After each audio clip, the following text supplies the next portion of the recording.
The book's pages fluttered to the beginning once again. Faster than before, and he fell. The clouds parted over the Isles of Boreas. It was time to choose. The rebellion was in trouble. Ravens were scouting for the secret rebel base. They needed a game changer.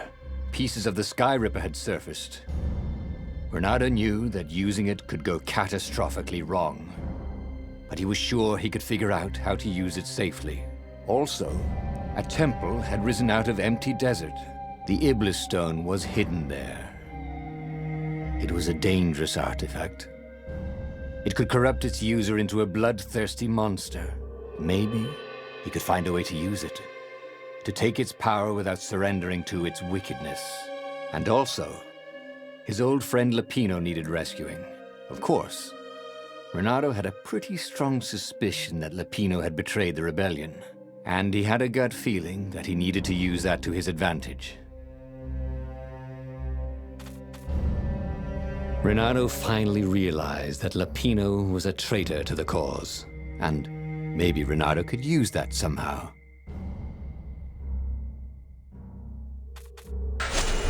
Ah, Lapino. Apparently, the Mad Rabbit had sold a Pegasus that he did not exactly own. Lapino always wiggled out of trouble, given time. But he was out of time. Lapino's frantic message said that the Ravens were going to kill him for being a rebel spy.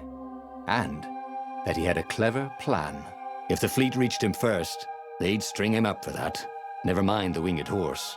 Or so Lapino had told him over the far speaker anyway. Lapino had apparently managed to confuse the judge by arguing that he hadn't actually stolen a winged horse. He'd only sold it. But wait, where was the prison? The village was empty. Had everybody fled the Ravens? Hey! Hey, a workbench! He could try out his new bling.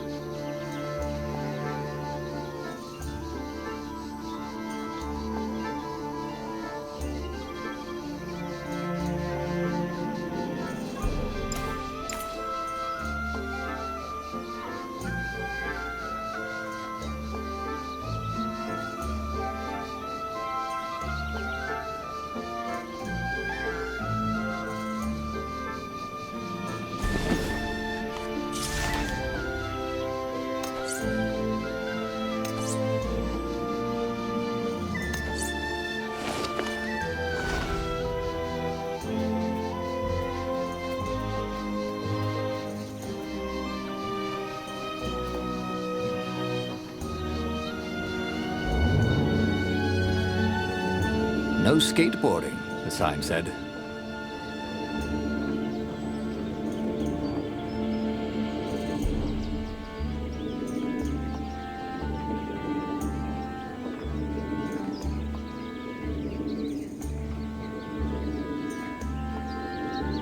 The Ravens had taken the town. Renato had seen villages emptied like this. All the people taken away to be sacrificed in the Emperor's secret rituals. Renato hoped the people were just hiding.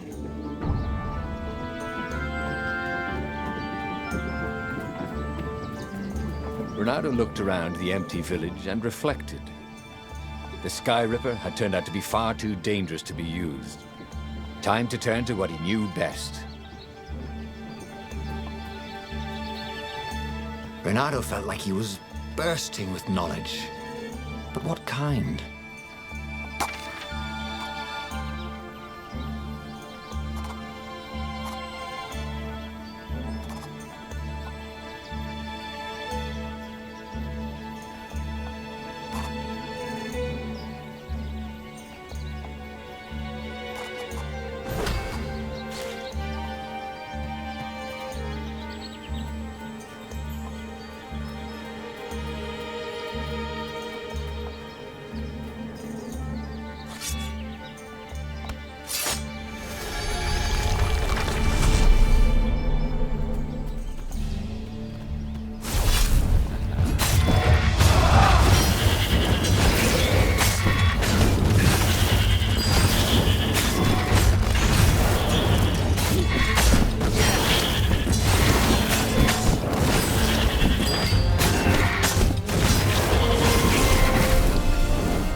ravens were landing everywhere. The advance guard. He'd better get moving. If they got to Lapino first, they'd eat him for breakfast. Or a snack. Ravens weren't picky. If they got hungry, they sometimes forgot to interrogate their prisoners. Even top spies like Lapino. Well, unless he really was a traitor, obviously. Then they'd probably pin a medal on his chest.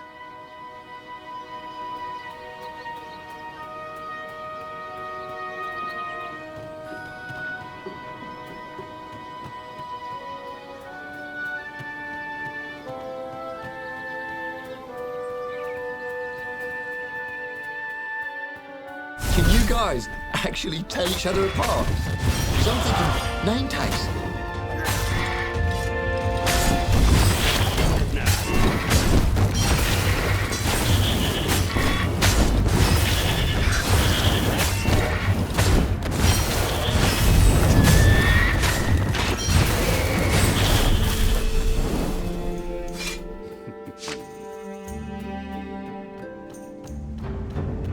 Lapino would betray him. But now Renato knew that. What would Lapino do if he knew that Lapino was going to betray him? Well, he'd concoct some crazy scheme, wouldn't he? That used Lapino's betrayal against him and it would blow up in his face. Yeah. Maybe he was overthinking this. Well, that would be a first.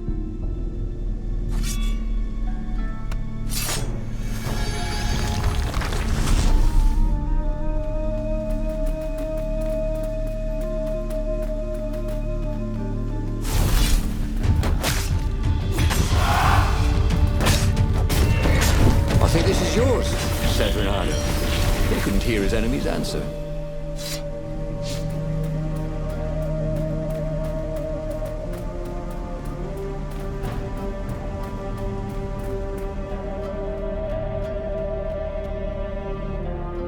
Dirty and bloody, Renato finally reached Lapino.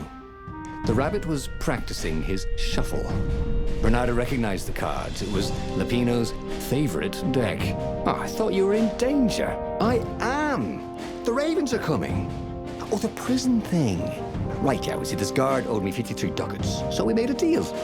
They're very reasonable people, actually, for weasels. Now, I got a brilliant plan to kidnap Zenobia. We capture Zenobia, we find out what she knows. And that's the whole war right there. Easy peasy, lemon squeezy. Capture the Emperor's greatest general, who happened to also be a deadly sorcerer, and, oh, his only daughter? That would be worth it.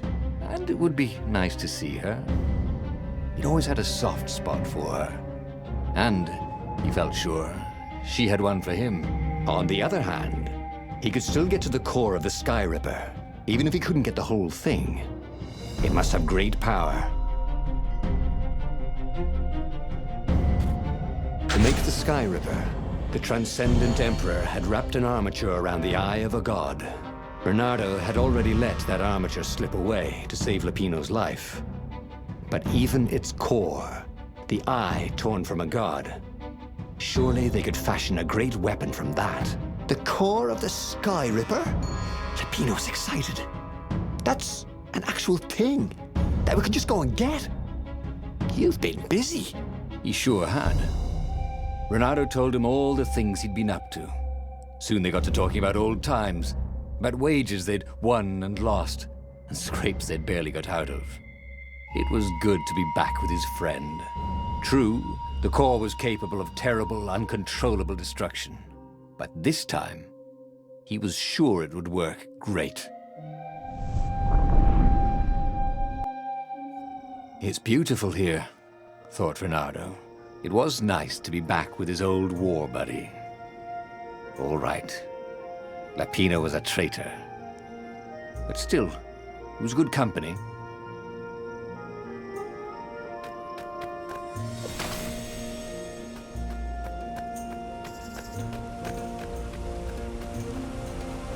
The waterfall was spectacular. Well, you had to enjoy these things as they came. We passed this way but once.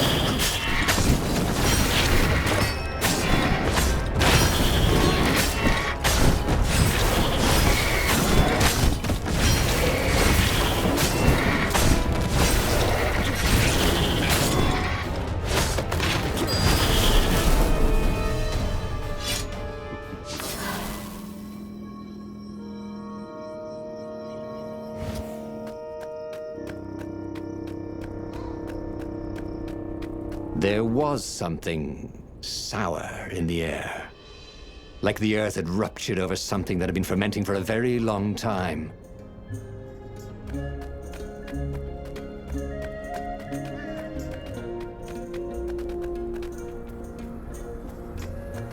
Whee!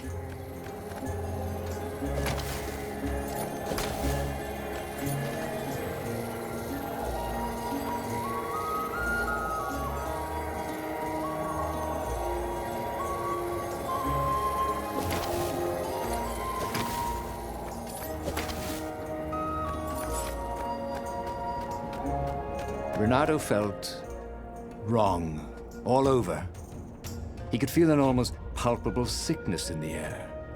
And if the land could have tumors, they would look like these monstrous crystals. The forest was quieter than it had been. There were insects, but few birds, if you didn't count the ravens. Renato smelled sick animals and dying ones, but no healthy ones. And getting a bad feeling about this, Renato thought. Maybe Lapina was right. Maybe they should have kidnapped Zenobia instead of coming here.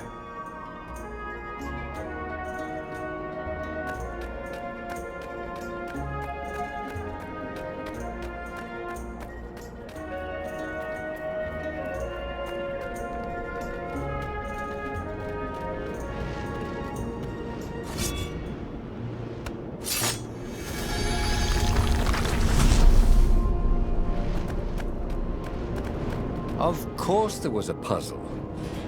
You couldn't expect the transcendent emperor to bury a god's eye in a leather sack where anyone could pick it up.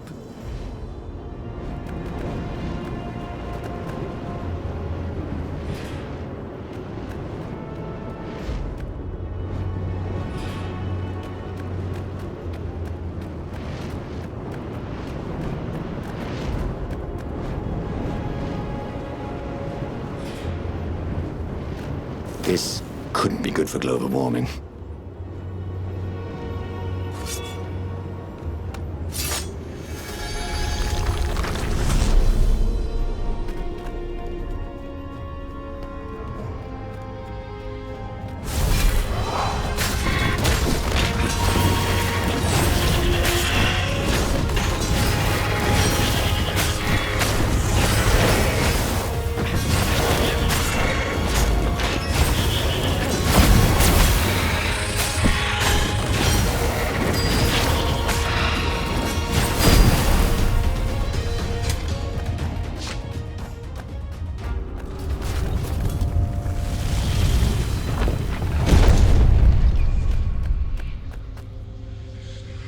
As he held the radiant icosahedron, Renato felt queasy, like dozens of tiny worms were nibbling his insides.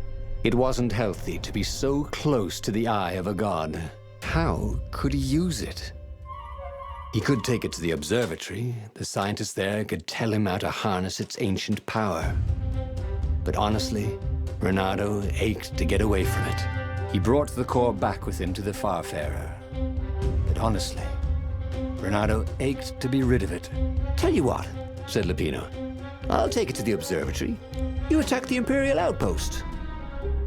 The Imperial outpost was a vital communications node. Taking it could shatter the Empire's ability to coordinate.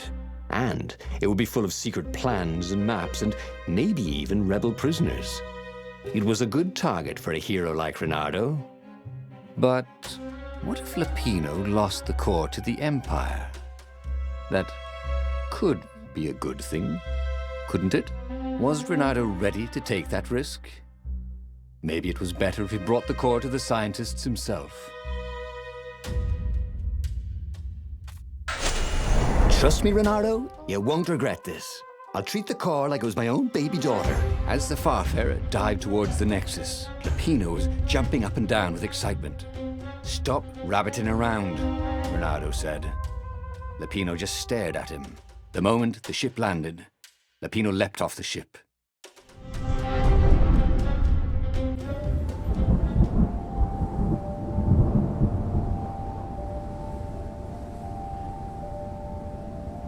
As Lupino vanished into the wilds of the Nexus, Renardo vaguely remembered Lupino had a baby daughter, didn't he? And he told her mother he was going out to get some Easter eggs, and he'd never come back. But Renardo was relieved not to carry the core anymore. He was already feeling better. And who knows, maybe this time Lupino would get it right. And if Renardo could take the outpost, he'd have access to all the Empire's communications in the sector. Right?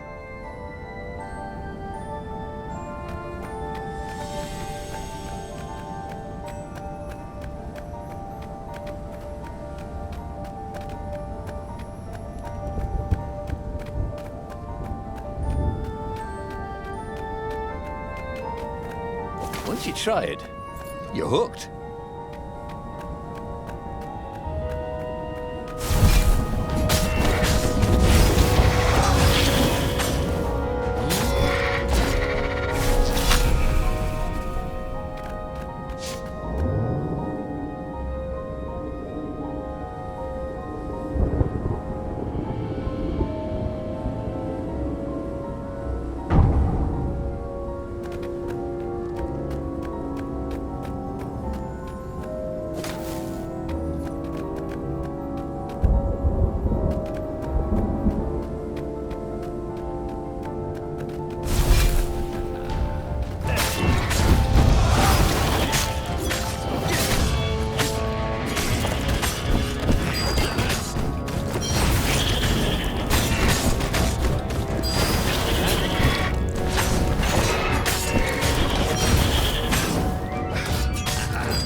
Renardo caught his breath. His joints still hurt, but he couldn't feel the poison in his system anymore. He'd let the armature slip out of his hands to save his friend Lupino. Of course he had to let Lupino take the core. The rebellion needed every man doing his duty.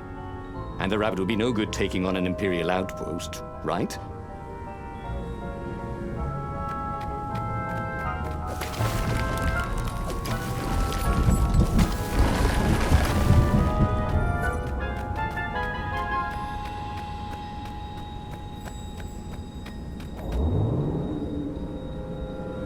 What did you do if one of these platforms stalled?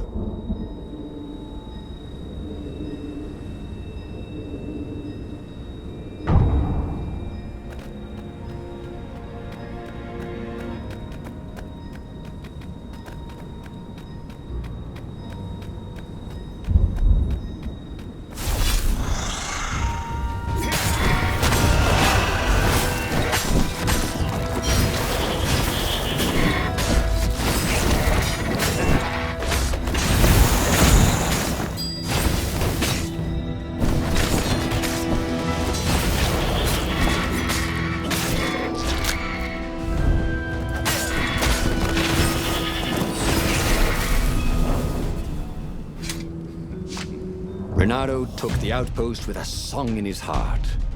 Soon, he was stuffing his sack with key messages from and to the fleet. Then the Farspeaker Toad chortled a new message. The observatory had been sacked by ravens. Lupino and all the scientists had been taken to the mountains. Why? Why had he trusted Lupino again? And now the Empire had the core. Renardo hailed the rebel base to warn them. But their Farspeaker didn't crouch back. Was the base under attack too? Lupino would have to wait. The core would have to wait. Renardo had a very bad feeling that something was going terribly wrong at the rebel base. Its location was secret, but secrets can be discovered.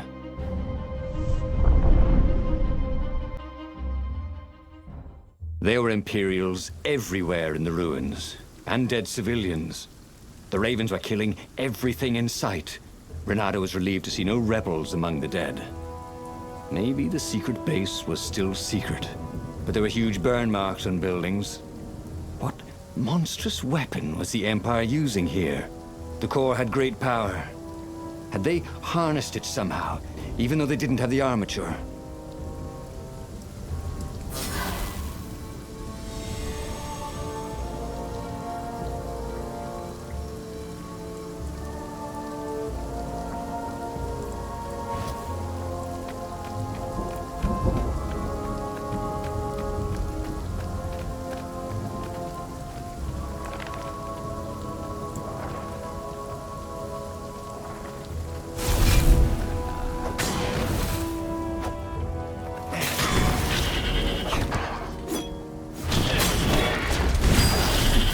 Renato wondered how much Hypatia had known about the book she protected.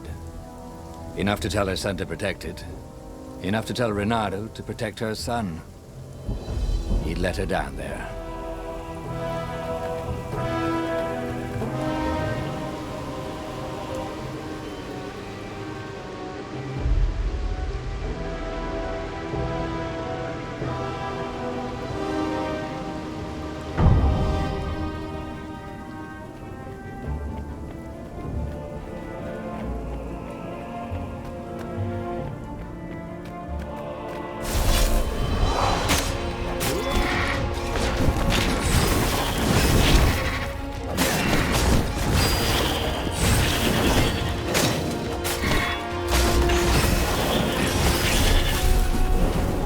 Even if Renato could rescue the secret base, then what?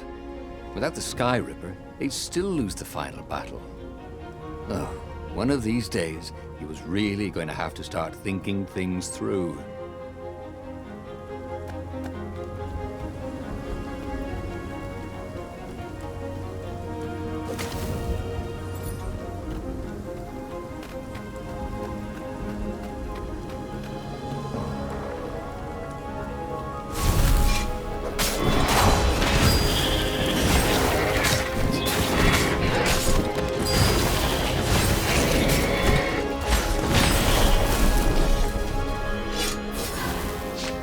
Smell charred flesh and hear screams.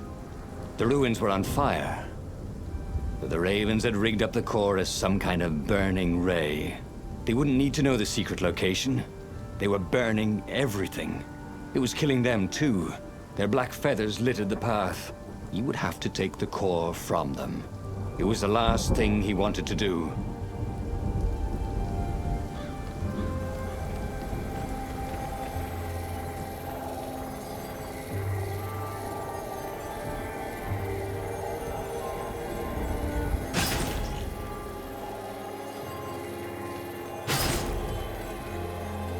Boy, if looks could kill.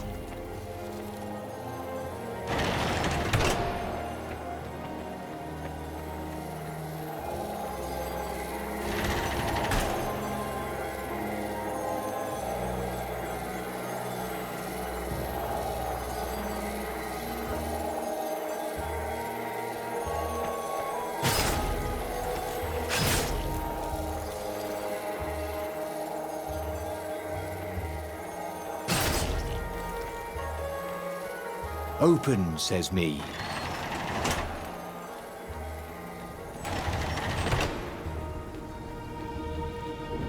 The rebel base seemed quiet. That was good. Also, it seemed to be burning. That wasn't so good.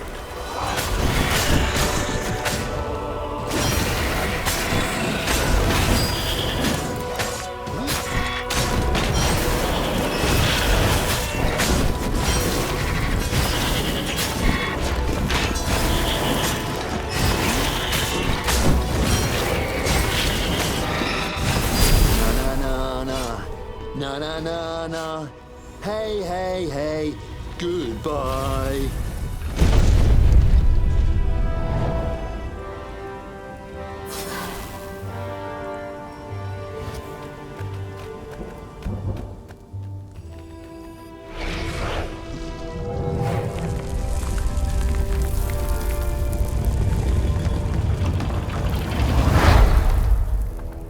the last raven fell, Renato felt worse than he ever had. The core was killing him, again. The council members cautiously came out into the smoke. "You saved us," croaked the speaker. They would put the weaponized core deep in a cavern, she promised, where its poison could harm no one. They would heal him if they could, she said. No, it's a weapon now. We need one.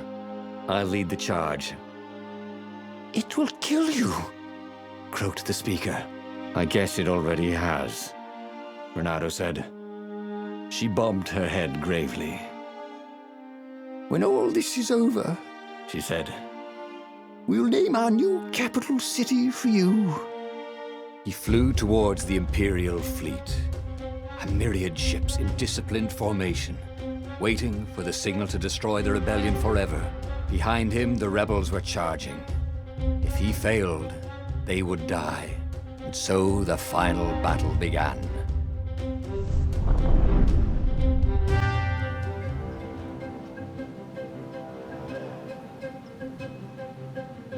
Everything hurt. It was unpleasant to fight this way. With each blow he struck with his sword, he felt weaker. Yet each time the core fired, it got brighter. As if the heat from the burning ravens and buildings only fed its hunger. He wondered where Lupino was. Wasn't he supposed to be in the battle? No. He'd been captured, hadn't he? Oh, Renato's mind was smoky now, like the burning fleet. He hoped this wouldn't take long. Maybe I should follow my nose, thought Renato.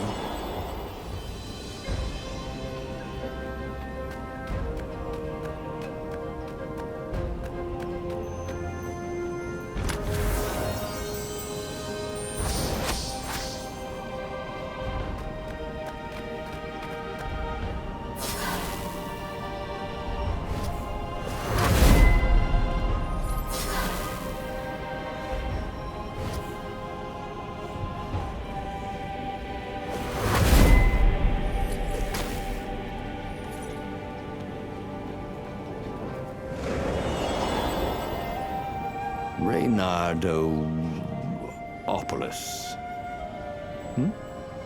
Vulpus Major? Lando Nardo. If they were going to name a capital city after him, well, he just wished he had a better name. Where was Lupino? He missed Lupino's bitter outbursts. Or did he? Lupino had gotten him into this mess, hadn't he? The core was a wonderful weapon. It swept fire across the fleet. Ravens exploded in its gaze, and with every heartbeat, it grew brighter. He would die. But he would die every inch a hero. Spectacularly, changing history, like the legendary heroes of lore. Or was it yore? He couldn't remember anymore. Renato wondered what would happen if he jumped. Would he be rescued by an emergency platform?